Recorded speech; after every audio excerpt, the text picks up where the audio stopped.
Hi guys, I've always wanted to make a YouTube video, so here it goes, my first YouTube video. I'm gonna actually talk about how I felt about my year, some of my learnings, and yeah, what I look forward to next year. I think the first thing that I've learned that people should be doing is be vulnerable.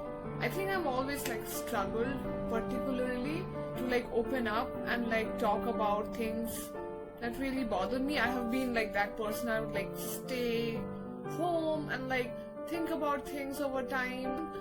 There is a lot of value in not feeling alone. I feel like a lot of people are very mindful on what are some of the things you can talk to your friends, your family, and eventually you end up feeling lonely. I think it's very important to not feel lonely and be able to talk about what bothers you. You would be surprised that there are so many people in the world who face similar things that you do, and their insights and just feeling less lonely. It was so important for me. There were people out there who weren't judging me, but they were understanding where I was coming from and just supporting me blindly. I think that was the highlight. Ignoring FOMO. I think something that I've realized over time is you're not basically missing out on anything. It's everything you need is right there, right where you are, and it would come find you. I decided to just take a break from being social and just spend a lot of time alone. So as an extrovert, that was difficult initially because I didn't know what to expect. There were a lot of days I was just sitting home and feeling stupid. I'm supposed to stay home and do what? I started liking spending time alone, by myself. So I would go on trips alone, and I would just spend a lot of time just thinking about what my life entails, what it means, what are my passions, what are some of the things I want to do in the future, or what are some of the things that make me me, and just working through those problems, I'm thinking about how you can get to a better place. I think that was very, very helpful. While I was investing in my particular, I was just thinking through my own problems and in my own mindset. All the people that truly cared about me, they were there for me. They were right there. They were talking to me, reaching out to me, making sure I was feeling my best, and just in general were there. I didn't need to make extra efforts to be okay, these people need to be in my life. So I think getting rid of the feeling of FOMO is super important in general to so you always feel more present of where you are versus feeling the feeling that you need to be somewhere else and you could be doing something better with the time, and letting go of grudges. So I've never been one of those people who holds on to grudges, or who holds on to just past experiences and things like that. I tend to forget. I think my brain in general has this amazing I don't know, built-in mechanism. I don't know what happens, but it tends to delete the bad memories in course of time, and I think helps me move the hurt, all the pain, everything that I experienced over time, where result of how I expected people to act based on how I expected I would be acting to them, and when those expectations didn't line up, I think it caused a lot of hurt. I realized that all those times when I felt super hurt or super betrayed, if that's the right word, I felt it all came down to me realizing that I am I need to feel that I am valuable and that I bring something to the table versus feeling I'm missing out on people and I'm missing out on things. So I realized that all those moments when I was holding on to a grudge or a resentment or pain, it felt like I was drinking from my own medicine, and it's just me feeling terrible over time. And then I realized that I needed to like get up, stop feeling like I'm paralyzed, and like get up and do the stuff that I want to do. Holding on to a grudge was like, at some point it felt like it was like not helping me move forward, because I was like taking that as an excuse to why life sucks. But I think molding it in a way of thinking of it as, oh, this is an experience that's gonna be with me forever, probably, but the learning is gonna be with me forever. And I think this is like leading me to the place where I'm supposed to be. And I think maybe right now, like wherever you are in your life, maybe it doesn't line up and you don't make sense of it, and everything just feels like it's just random.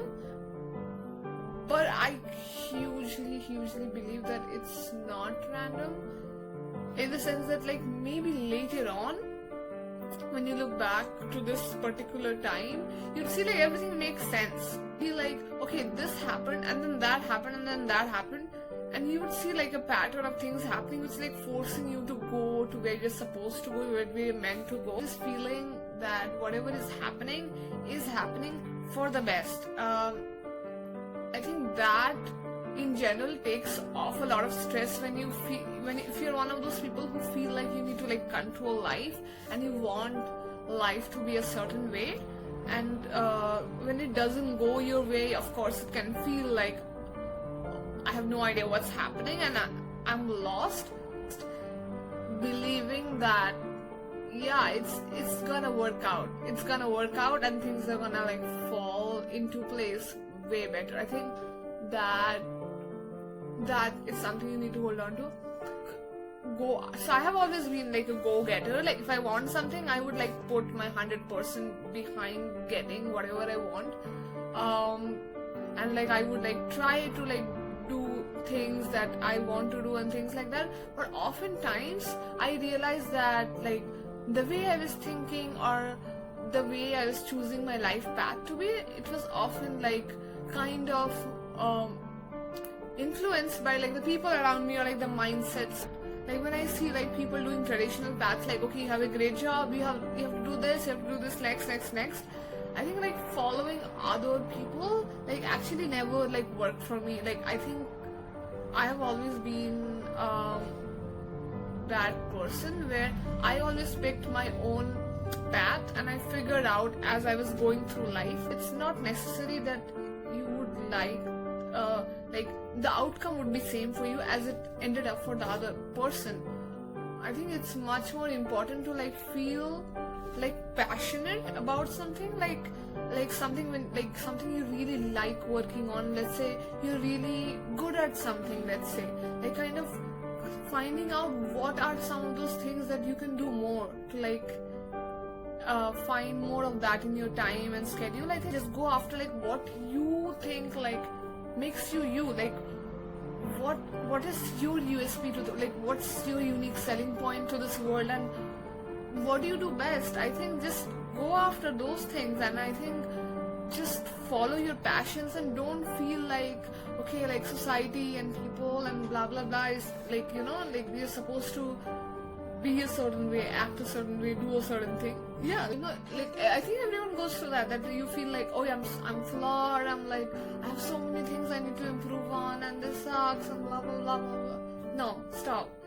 I think the way you are is great. Like honestly, I think like just embracing who you are, just understanding like who. I know like everybody says this, oh, embrace who you are, embrace your life, embrace your like weaknesses, and it's difficult when like when you show yourself and like people don't understand you, or like you don't feel like you fit in. And I think those are some of the points where people don't take a chance to like embrace who they are. And I think just liking the way you are is gonna take you a long way.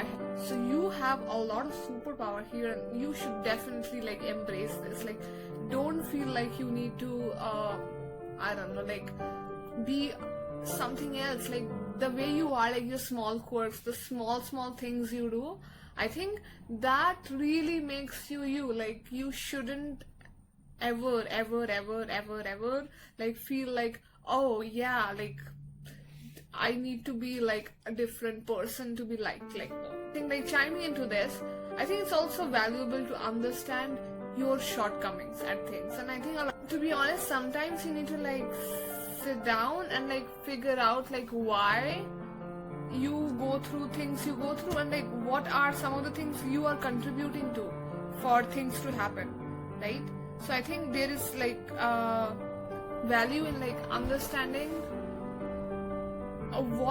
how did you contribute to the situation. And I think a lot of people say that like what ifs and like stuff like that, you shouldn't, like they are wasted. I don't think so. I'm generally like someone who would like overthink and overanalyze and like think about things over and over in a loop, which is like not helpful.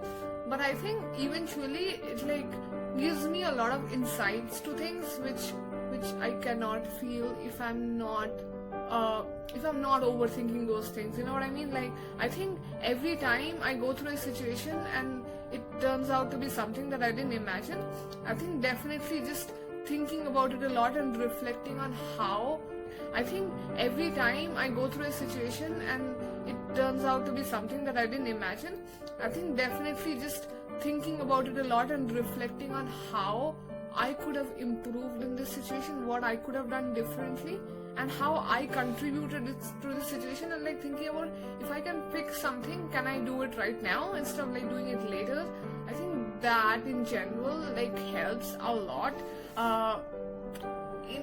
Like you shouldn't like, I think like in personally I spend a lot of time like feeling like why didn't I do blah blah blah and blah blah blah and blah blah blah.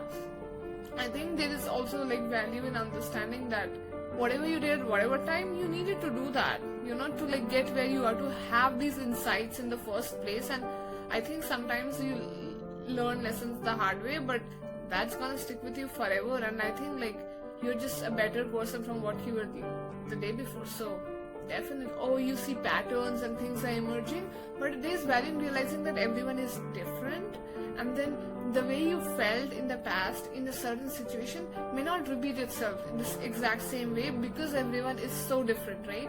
Like everyone has a different way of like going about things and doing things. So I think in general, like don't feel the need to feel like, okay, like I need to be this is probably gonna turn out the same way. It probably wouldn't. Everyone comes from a very different background, from very different values, very different way of dealing things, very different experiences. So expecting the same outcome from everybody is like stupidity, because no, that's not gonna happen. So like don't worry about those things. I'm glad that this is my first video, and since you're watching, we made it till here in the video, and hopefully in the future you would see more videos of me. But yeah, great, good talking to you. Bye. And